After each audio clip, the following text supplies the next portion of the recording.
તો ડાકોરમાં ફાગણી પૂનમના મેળાને પગલે ખેડા જિલ્લા એસટી વિભાગે તૈયારીઓ પૂરી કરી છે। તારીખ 27મી ફેબ્રુઆરીથી 3 માર્ચ સુધી એસટી વિભાગની વધારાની 650 બસો દોડાવવામાં આવશે, જેમાં ડાકોરથી નડિયાદ, ડાકોરથી અમદાવાદ, ડાકોરથી આણંદ, ડાકોરથી બોરસદ અને ડાકોરથી કપડવંજ અને ડાકોર થઈને વડોદરા રૂટ પર વધારાની બસો દોડાવવામાં આવશે। ગત વર્ષે 1.10 લાખ મુસાફરો એસટી બસની સેવાનો લાભ લીધો હતો।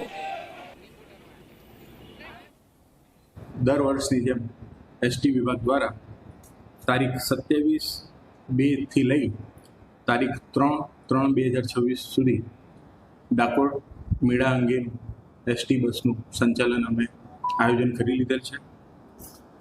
દર વર્ષની જેમ આપણે એપીએમસી ખાતે હંગામી બસ સ્ટેશન બનાવવાનું પણ આયોજન અમે હાથ ધરી લીધેલ છે અને ટોટલ અમે 630 બસો દ્વારા સદર ડાકોર મેળાનું સંચાલન કરવામાં આવનાર છે।